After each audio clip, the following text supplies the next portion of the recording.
ধানমন্ডি ৩২-এ শ্রদ্ধা জানাতে গিয়ে গ্রেফতার মিষ্টি সুভাষ ও সঙ্গী নীলিফা ইয়াসমিন।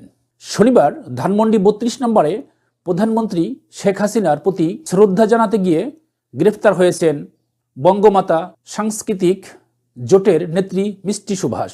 তার সঙ্গে গ্রেফতার হয়েছেন নীলিফা ইয়াসমিন নামের আরেক নারী। ধানমন্ডি থানার ডিউটি অফিসার শাহিন আলম জানান, রোববার দুপুরে আদালতের মাধ্যমে তাদের কারাগারে পাঠানো হয়। প্রত্যক্ষদর্শীরা জানায়, ধানমন্ডি ৩২-এর নিরাপত্তা বেষ্টনী পার হয়ে মিষ্টি সুভাষ ভিতরে প্রবেশ করলে স্থানীয় জনতা তাকে পুলিশের হাতে সোপর্দ করে। এর আগে শেখ হাসিনার ৭৮তম জন্মদিন উপলক্ষে ঢাকা বিশ্ববিদ্যালয়ের টিএসসিতে কেক কাটতে গিয়ে তিনি হেনস্থার শিকার হয়েছিলেন।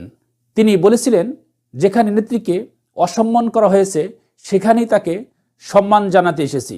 এই ঘটনাকে ঘিরে নানা আলোচনা চলছে। সেন্ট মার্টিন ভ্রমণে সরকারের আরোপিত বিধি নিষেধ কেন অবৈধ ঘোষণা করা হবে না তা জানতে রুল জারি করেছে হাইকোর্ট। রোববার বিচারপতি ফারাহা মাহবুব ও দেবাশিস রায়ের বেঞ্চে এই রুল জারি করেন। ৪ সপ্তাহের মধ্যে পরিবেশ সচিব, পরিবেশ অধিদপ্তরের মহাপরিচালক ও কক্সবাজারের জেলা প্রশাসককে রুলের জবাব দিতে বলা হয়েছে। গত ২১শে নভেম্বর স্থানীয় বাসিন্দারা দায়ের করা রিটের শুনানিতে এই আদেশ দেওয়া হয়। এর আগে ২৮শে অক্টোবর পরিবেশগত সংকট সেন্ট মার্টিন পর্যটক প্লাস্টিক দূষণ রোধে বিধিনিষেধ দেয় সরকার। ভারতে সংখ্যালঘুদের পরিস্থিতি নিয়ে লোকসভায় সরব ওয়াইসি। ভারতে সংখ্যালঘুদের পরিস্থিতি নিয়ে উদ্বেগ প্রকাশ করেছেন হায়দ্রাবাদের সংসদ সদস্য OIMMM প্রধান আসাউদ্দিন ওয়াইসি। শনিবার লোকসভায় বক্তব্যে তিনি বলেন, ভারত সরকার কেন বাংলাদেশের সংখ্যালঘু নির্যাতন নিয়ে কথা বলছে, অথচ এই ইস্যুকে ব্যবহার করে দেশীয় মুসলিমদের বিরুদ্ধে ঘৃণা ছড়াচ্ছে। তিনি আরও প্রশ্ন করেন, কেন শেখ হাসিনা ভারতে আশ্রয় নিয়ে বাংলাদেশের সরকারের বিরুদ্ধে কথা বলছেন, আর মোদি সরকার কি তার বক্তব্যের সমর্থন করছে? এ সময় ওয়াইসি ভারতের মসজিদ ও ওয়াকফ সম্পত্তি নিয়ে কেন্দ্রীয় সরকারের পদক্ষেপের কড়া সমালোচনা করেন। তিনি বলেন, প্রার্থনা স্থল আইনের তোয়াক্কা না করে মসজিদগুলোকে নিশানা করা হচ্ছে। অন্যদিকে বাংলাদেশে সংখ্যালঘু নির্যাতন ইস্যুতে বিজেপি পশ্চিমবঙ্গের আন্দোলন চালিয়ে যাচ্ছে, যা রাজনৈতিক মেরুকরণের উদ্দেশ্য করা হচ্ছে বলে অভিযোগ বিরোধীদের। নিষিদ্ধ ছাত্রলীগের সাবেক নেত্রী নিশিতা নদীসহ ৪ জন রিমান্ডে। সন্ত্রাস বিরোধী হামলায় নিষিদ্ধ সংগঠন বাংলাদেশ ছাত্রলীগের সাবেক সহসভাপতি নিশিতা ইকবাল নদীসহ ৪ জনকে ২ দিনের রিমান্ড জিজ্ঞাসাবাদের অনুমতি দিয়েছে আদালত। রোববার ঢাকা মহানগর হাকিম মেহেদী হাসান আদেশ দেন। রিমান্ডে যাওয়ার অন্যরা হলেন বঙ্গমাতা শেখ ফজিলতুন্নেসা মুজিব হলের সাবেক যুগ্ম সম্পাদক আলতাফ আরা কাজল, AIIB ছাত্রলীগ কর্মী শোভন মজুমদার এবং জাহাঙ্গীরনগর বিশ্ববিদ্যালয়ের সাবেক ছাত্রলীগ কর্মী হাসান ইমাম শোভন। গত শনিবার রাতে রাজধানীর বসুন্ধরা আবাসিক এলাকা থেকে নিশিতা নদীকে গ্রেফতার করে মহানগর গোয়েন্দা পুলিশ। এর আগে আওয়ামী লীগ সরকার পতনের দাবিতে নেতৃত্ব দেওয়া সংগঠন বৈষম্য বিরোধী ছাত্র আন্দোলনের অভিযোগে সন্ত্রাসী কর্মকাণ্ডে জড়িত থাকার প্রমাণ পাওয়ায় গত ২৩শে অক্টোবর অন্তর্বর্তীকালীন সরকার ছাত্রলীগকে নিষিদ্ধ ঘোষণা করে। রূপপুর প্রকল্পে $5 বিলিয়ন লোপাট, দুদকের নিষ্ক্রিয়তা নিয়ে হাইকোর্টের রুল। রূপপুর পারমাণবিক বিদ্যুৎ কেন্দ্রে থেকে $5 বিলিয়ন লোপাটের অভিযোগে দুর্নীতি দমন কমিশনের নিষ্ক্রিয়তা কেন অবৈধ ঘোষণা হবে না তা জানতে চেয়ে রুল জারি করেন হাইকোর্ট। রোববার বিচারপতি ফাহমিদা কাদের ও মুবিনা আসাফের বেঞ্চে এ আদেশ দেন। এ বিষয়ে দুদক চেয়ারম্যান সহ 14 জনকে 4 সপ্তাহের মধ্যে জবাব দিতে বলা হয়েছে। এর আগে ছাত্র জনতার অভ্যুত্থানে ক্ষমতাচ্যুত শেখ হাসিনা তার ছেলে সজীব ওয়াজেদ জয় ও ভাগ্নি টিউলিপ সিদ্দিকীর বিরুদ্ধে এই অর্থ আত্মসাতের অভিযোগ এনে রিট দায়ের করে NDM চেয়ারম্যান ববি হাজ্জাজ। গণমাধ্যমে প্রকাশিত প্রতিবেদনে বরাতে বলা হয়, প্রকল্পের নির্মাণ ব্যয় অস্বাভাবিকভাবে বাড়িয়ে সাবেক প্রধানমন্ত্রী শেখ হাসিনার পরিবার $500 কোটি সরিয়ে নিয়েছে। অভিযোগে দাবি করা হয় রাশিয়ার রুসাটোমা মালয়েশিয়ায় ব্যাংকের মাধ্যমে এই অর্থ স্থানান্তরে সহায়তা করেছে। রাজ কাপুরের জন্ম শতবর্ষে মোদির সঙ্গে কাপুর পরিবারের সাক্ষাৎ। রাজ কাপুরের জন্ম শতবর্ষ উপলক্ষে দিল্লিতে ভারতের প্রধানমন্ত্রী নরেন্দ্র মোদী সঙ্গে সাক্ষাৎ করেছেন কাপুর পরিবারের সদস্যরা। এ সময় উপস্থিত ছিলেন রণবীর কাপুর, কারিনা কাপুর, কারিশ্মা কাপুর, আলিয়া ভট্ট সহ পরিবারের অন্যান্য সদস্য। ছোট জামাই হিসাবে উপস্থিত ছিলেন অভিনেতা সাইফ আলী খান। প্রধানমন্ত্রীর সঙ্গে বৈঠকের পর সাইফ বলেন, মোদি এত ব্যস্ত থাকা সত্ত্বেও আমাদের সবার প্রতি মনোযোগী ছিলেন। তিনি আমার বাবা মা শর্ষিমিলা ঠাকুর ও মনসুর আলী খান পদ্ধতির বিষয়ে জানতে চান এবং আমার সন্তানদের জন্য তিনি জানান মাত্র 3 ঘন্টা ঘুমিয়ে দেশ চালাতে কঠোর পরিশ্রম করেন। এ সাক্ষাতে মোদি ও কাপুর পরিবারের মধ্যে পারিবারিক স্মৃতি ও রাজ কাপুরের অবদানের বিষয়ে আলোচনা হয়। সামাজিক যোগাযোগ মাধ্যমে প্রধানমন্ত্রী সহ সাক্ষাতের পূর্ণ মুহূর্তগুলো ভাইরাল হয়েছে। কাপুর পরিবার এই সাক্ষাৎকে অত্যন্ত গর্বের বিষয় হিসাবে উল্লেখ করে প্রধানমন্ত্রীর সময় দেওয়া জন্য কৃতজ্ঞ প্রকাশ করেছেন। ড্রোন বাজারের 65% নিয়ন্ত্রণে তুরস্কের বাইকার সেলজুক বাইরাকাতার। তুরস্কের প্রযুক্তি কোম্পানি বাইকার দাবি করেছে ড্রোন বাজারে 65% নিয়ন্ত্রণে সেলজুক বাইরাকাতার। বাইরাকার বিশ্বের সবচেয়ে বড় ড্রোন নির্মাতা প্রতিষ্ঠানের একটি এবং তাদের ব্যবসা মার্কিন প্রতিদ্বন্দ্বীদের চেয়েও 3 গুণ বড়। 2023 সালে বাইকারের রপ্তানি আয় $80 কোটি, আগের বছরের তুলনায় উল্লেখযোগ্যভাবে বেশি। বাইরাকাতার বলেন, বাইরাকাতার TB2 বর্তমানে বিশ্বের সবচেয়ে বেশি রপ্তানি হওয়া ড্রোন এবং এটি ইউক্রেন রাশিয়ায় সংঘাতে যুদ্ধে খুবই জনপ্রিয় হয়েছে। বাংলাদেশ থেকে ঔষধ আমদানিতে আগ্রহী পাকিস্তান। হাইকমিশনার সৈয়দ আহমেদ মারুফ। ঢাকায় নিযুক্ত পাকিস্তানের হাইকমিশনার সৈয়দ আহমেদ মারুফ জানান, বাংলাদেশ থেকে ওষুধ আমদানিতে আগ্রহী পাকিস্তান। তিনি রোববার দুপুরে স্বাস্থ্য উপদেষ্টা নূরজাহান বেগমের সঙ্গে সাক্ষাতের সময় এই আগ্রহ কথা জানান।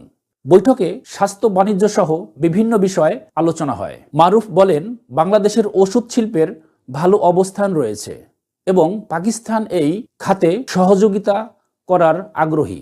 16 ডিসেম্বর 71-এর পাকিস্তান সেনাবাহিনীর আত্মসমর্পণের ঐতিহাসিক ছবির পরিবর্তন নিয়ে বিতর্কিত পদক্ষেপ ভারতীয় সেনাপ্রধানের অফিসে। 16 ডিসেম্বর বিজয় দিবস উপলক্ষে ভারতীয় সেনাবাহিনীর অফিসে 71-এর পাকিস্তান সেনাবাহিনীর আত্মসমর্পণের ঐতিহাসিক ছবিটি এতদিন টাঙানো ছিল, তবে সম্প্রতি জানা গেছে এটি সরিয়ে নেওয়া হয়েছে এবং তার জায়গায় নতুন একটি পেইন্টিং লাগানো হয়েছে।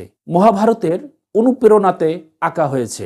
ভারতীয় গণমাধ্যম জানিয়েছে এটি সর্বক্ষেত্র ফিল্ড অব ডিডস শীর্ষক পেইন্টিং, যা সেনাবাহিনীকে ধর্মের অভিভাবক হিসাবে তুলে ধরেছে। এই পদক্ষেপের পর প্রবল সমালোচনা শুরু হয়েছে। বিশেষ করে প্রবীণ সেনা কর্মকর্তাদের মধ্যে অনেকেই মনে করছেন এটি রাজনৈতিক উদ্দেশ্যে হয়েছে। ট্রাম্পের নতুন পরিকল্পনা অবৈধ অভিবাসীদের ফেরত নিতে না চাইলে ব্যবসা সম্পর্ক ছিন্নের হুঁশিয়ারি। ডোনাল্ড ট্রাম্প যুক্তরাষ্ট্রের প্রেসিডেন্ট নির্বাচিত হওয়ার পর থেকেই অবৈধ অভিবাসীদের উপরে কঠোর নীতি গ্রহণ করেছেন। এবার তিনি ঘোষণা করেছেন যেসব দেশ অবৈধ অভিবাসী ফিরিয়ে নিতে চায় না তাদের সঙ্গে যুক্তরাষ্ট্রের বাণিজ্যিক সম্পর্ক ছিন্ন করবে এবং তাদের উপরে বড় অঙ্কের শুল্ক আরোপ করবে। টাইম ম্যাগাজিনের বর্ষসেরা ব্যক্তি নির্বাচিত হওয়ার পর দেওয়া এক সাক্ষাৎকারে ট্রাম্প এই হুঁশিয়ারি দেন। তিনি আরও বলেন, আমি তাদের ফেরত পাঠাতে যা করার দরকার করব। নতুন ক্যাম্প তৈরি করতে হলে করব, কিন্তু ক্যাম্প 20 বছর রাখতে চাই না। র্যাবের অতিরিক্ত মহাপরিচালক ক্ষমা চাইলেন। বিতর্কিত পদক্ষেপ নিয়ে বিতর্ক বাড়ছে। র্যাপিড অ্যাকশন ব্যাটালিয়ন র্যাব অতিরিক্ত মহাপরিচালক IGP AKM শহীদুর রহমান বৃহস্পতিবার রাজধানীর কাউরান বাজারের র্যাবের মিডিয়া সেন্টারে এক মতবিনিময় সভায় দুঃখ প্রকাশ করে এবং ক্ষমা চেয়েছেন। তিনি র্যাব দ্বারা যারা নির্যাতিত অত্যাচারিত হয়েছেন এবং নারায়ণগঞ্জের 7 খুনসহ যারা হত্যাকাণ্ডের শিকার হয়েছেন তাদের পরিবারের কাছে ক্ষমা চান। তার এই ক্ষমা প্রার্থনা ক্রমাগত বাহিনীটির বিলুপ্তির দাবি ওঠার পর আসলো।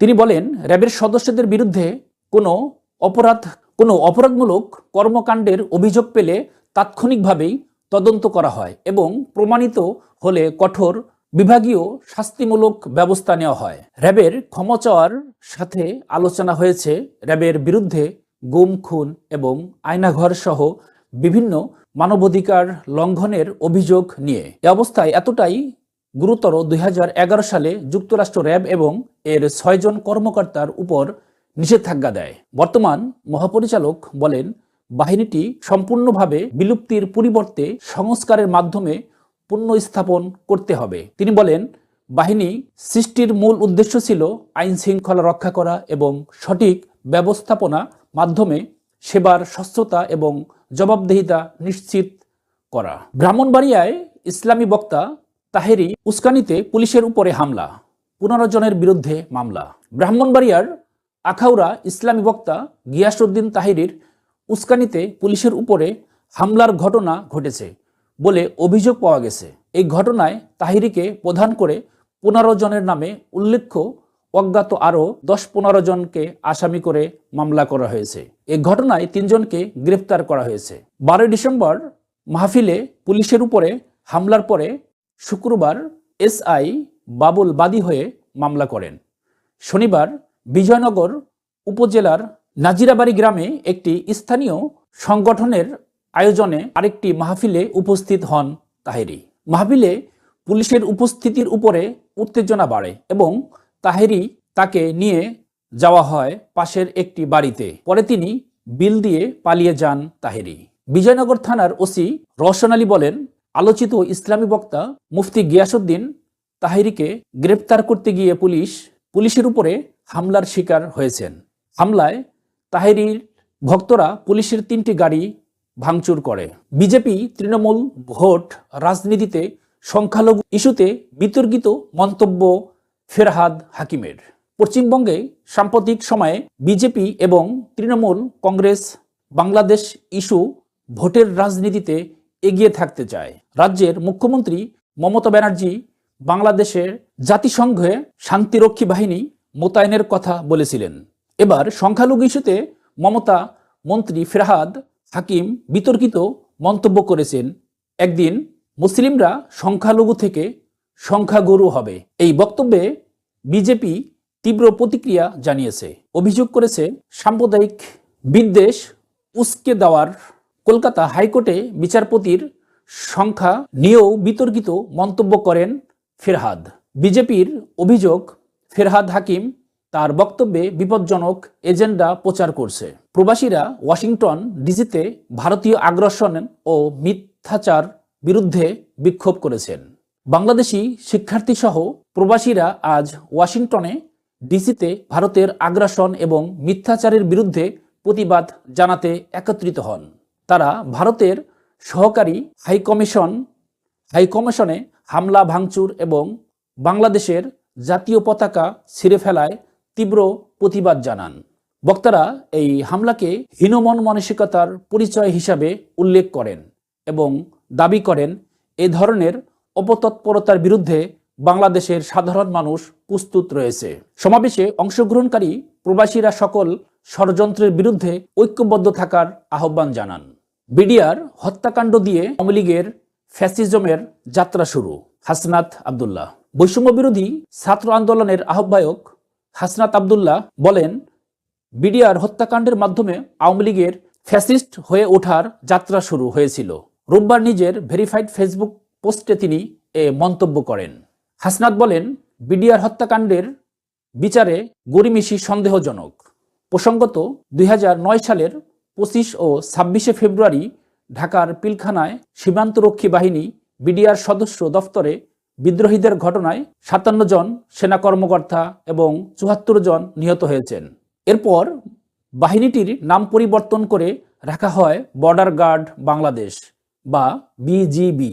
এই ঘটনাটি নিয়ে আপনার মতামত জানাতে কমেন্ট করুন, ভিডিওটি ভালো লাগলে লাইক দিন এবং শেয়ার করুন। ধন্যবাদ।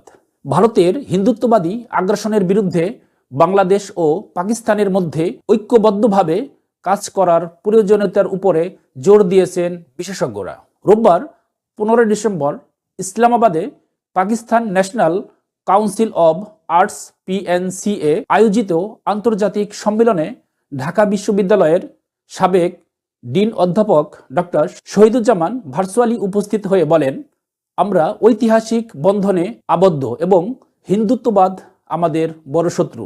শেখ হাসিনার সরকারের পতনের পর ডক্টর ইউনূসের নেতৃত্বে গঠিত অন্তর্বর্তী সরকারে বাংলাদেশ ও পাকিস্তানের মধ্যে কূটনৈতিক সম্পর্ক উন্নয়নে ভূমিকা রেখেছে। সম্প্রতি বাংলাদেশ পাকিস্তান থেকে 25,000 টন চিনি আমদানি করেছে। আগে ভারত থেকে আমদানি করা হতো। সম্মেলনে অংশ নেওয়া বিশেষ জনেরা দক্ষিণ এশিয়ায় মুসলিম সম্প্রদায়ের ঐক্যর উপরে গুরুত্ব আরোপ করেন। ত্রিপুরায় কনসাল্টে বাংলাদেশের পতাকা অবমাননার পর ভারতীয় আগ্রাসনের বিরুদ্ধে ঢাকার কঠোর প্রতিক্রিয়া উল্লেখযোগ্য হয়ে উঠেছে। এ বিষয়ে আপনার মতামত জানাতে অবশ্যই কমেন্টে লিখুন এবং ভিডিওতে একটি লাইক দিন। সাথেই থাকুন। ধন্যবাদ।